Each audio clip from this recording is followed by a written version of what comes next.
दोस्तों बंगाल में जो है कल रात एक बहुत बड़ा हादसा हो गया।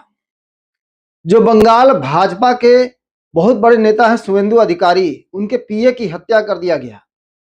और ये सब क्यों हो रहा है? क्यों बंगाल में हिंसात्मक कार्रवाई हो रही है? क्यों आगजनी हो रही है? जगह जगह मर्डर हो रहा है, लूटपाट हो रहा है, क्यों हो रहा है? इसी के बारे में बात करेंगे दोस्तों। मेरा नाम है संजीव और आप देख रहे हैं बिंदास न्यूज। कल रात जो है, जो शुवेंदु अधिकारी हैं उनके पीए की गोली मारकर हत्या कर दी जाती है। बताइए उस पीए का क्या दोष था कि उसको मारा गया?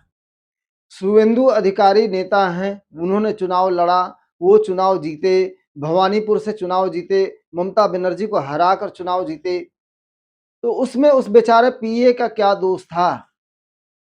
दूसरी चीज यहाँ पे मैं एक बात पूछना चाहता हूँ, आप लोग भी बताइएगा, कमेंट बॉक्स में जरूर कमेंट कीजिएगा कि मैं जो बोल रहा हूँ सही बोल रहा हूँ या गलत बोल रहा हूँ। वहां पे भाजपा ने चुनाव जब हो रहा था उस समय उस पूरे क्षेत्र को, पूरे बंगाल को एक छावनी बना दिया था।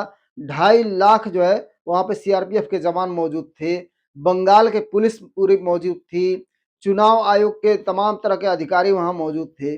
और जब चुनाव खत्म हो गया, अभी भी सीआरपीएफ के जवान वहां पे हैं। चुनाव खत्म हो गया, उसके बाद भाजपा को भी पता था, देखिए ये हर एक इंसान को पता था जो बंगाल में था, कि अगर ममता बनर्जी हार गई तो यहाँ पे बहुत बड़ा हिंसा होगा, बहुत कुछ होगा। हो सकता है कि भाजपा वाले जो है बदले की भावना से वहां पे काम करें, टीएमसी वालों को परेशान करें, या टीएमसी वाले बदले की भावना से भाजपा वालों को मारे पीटे परेशान करें कि भाई तुम लोग कैसे आ गए। क्योंकि ममता बनर्जी का हारना उन्हें मंजूर नहीं है।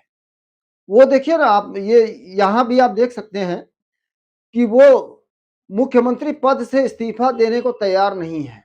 आज तक कभी ऐसा हुआ है? भारत में बहुत चुनाव हुआ है, कभी ऐसा हुआ है कि किसी मुख्यमंत्री ने ये कहा है कि मैं मुख्यमंत्री पद से इस्तीफा नहीं दूंगा?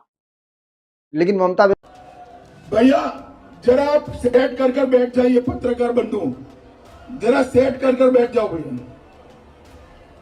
अरे यार मैं यहीं खड़ा रहने वाला हूं, कहीं हिलूंगा डुलूंगा नहीं। अरे अब तुम बैठ जाओ, मैंने बोल दिया ना, बैठेंगे बैठेंगे, नहीं बैठेंगे नहीं बैठेंगे। भाइयों बहनों, ममता सरकार में 15 साल में बस रहने दो। पुलिस ओए, अरे ओ भाई, ए पुलिस, इसको वापिस खींचो भाई।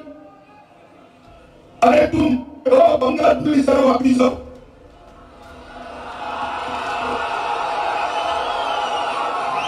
बनर्जी कह रहे हैं कि मैं नहीं दूंगी। उनको लग रहा है कि चुनाव जो है छल से जीता गया है, बल से जीता गया, चोरी किया गया है। उनको ये नहीं लग रहा है कि चुनाव जो है जनता ने उनको चुना है और भाजपा को चुना है और जनता ने उनको हार दिलाई, क्योंकि 15 साल से लोग त्रस्त थे। ये मैं नहीं कह रहा हूं, वहां के लोग कह रहे हैं, भाजपा वाले कह रहे हैं। कुछ लोग उनकी तारीफ भी कर रहे हैं, कुछ लोग कह भी रहे हैं कि ऐसी बातें हो सकती हैं कि भाजपा जो है चोरी से जीत गया हो, ईवीएम में कुछ बदलाव छेड़छाड़ किया गया हो। बहुत तरह की बातें हो सकती है। अब तो ये जांच जब होगा, अगर जांच होता है तो इस पे पता चलेगा, लेकिन जांच तो होना नहीं है, ये भी है। लेकिन मैं यहाँ बात कर रहा था कि ये हत्याएं क्यों हो रही हैं, आगजनी क्यों हो रही है, मर्डर क्यों हो रहा है? बताइए, निर्दोष लोगों को क्यों मारा जा रहा है? और ये जो इनके जवान है, जो इनके सैनिक बल है, जो पुलिस है, वो क्या कर रही है? आखिर में जब ये चुनाव हो रहा था तो अमित शाह घूम घूम के कह रहे थे कि ये जो गुंडा राज है इसको मैं खत्म कर दूंगा। 4 मई के बाद उनका खुद का स्टेटमेंट सुनिए, आप जरा सुनिए अभी क्या बोल रहे हो। तो देखा आप लोगों ने क्या कहा उन्होंने, कि 4 मई के बाद दीदी तुम्हारे जितने भी गुंडे हैं वो सारे के सारे जेल के अंदर रहेंगे।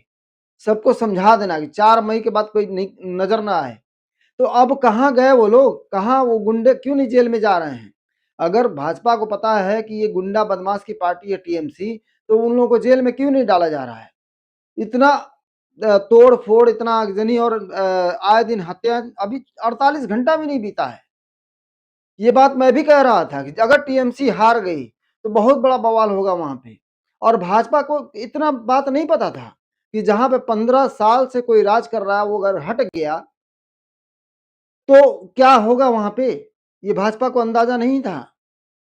अब तो उनकी सरकार है, केंद्र में भी उनका सरकार है, वहां भी उनका सरकार है, बिहार में भी उनका सरकार है, यूपी में भी उनका सरकार है। पूरा एक लाइन से अगर दिल्ली से देखा जाए तो बंगाल तक पूरा एक लाइन से उन्हीं की सरकार है।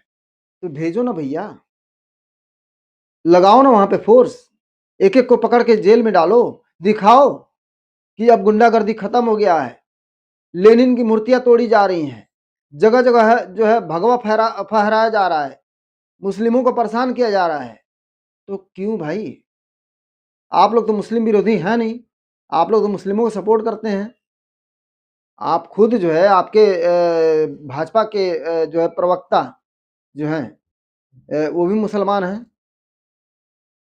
तो ये चीजें मैं इसलिए कह रहा हूं कि भाजपा को ये सोचना चाहिए कि अगर मैं पर्सनली अगर बोल रहा हूं, आप खुद बताइए दोस्तों, अगर आप कमेंट में जरूर बताइएगा कि अगर आप कहीं चुनाव जीतते हैं तो आप क्या चाहेंगे कि वहां शांति व्यवस्था रहे, जो चीजें वहां कमियां थी, जो चीज कमी थी उस जगह पे, उस कमी को दूर करके और नया चीज स्थापित किया जाए वहां पे।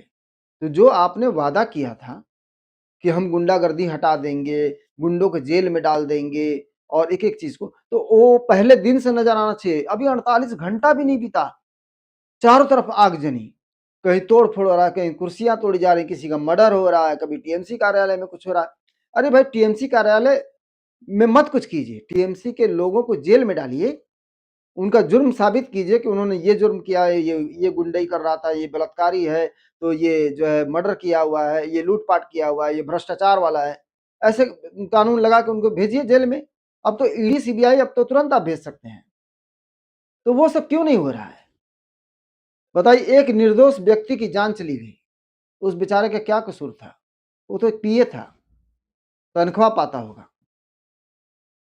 तो इन सब के बारे में आप क्या सोचते हैं दोस्तों, कमेंट में जरूर बताइएगा। और ये जो मैं कह रहा हूं कहां तक सही है, इसमें भाजपा कहां तक दोषी है और टीएमसी वाले कहां तक दोषी हैं, और ऐसी घटनाएं न होने दिया जाए, इसके लिए भाजपा को क्या करना चाहिए, कमेंट में जरूर बताइएगा दोस्तों। वीडियो अच्छा लगे तो वीडियो को लाइक कीजिएगा, शेयर कीजिएगा, सब्सक्राइब कीजिएगा। धन्यवाद।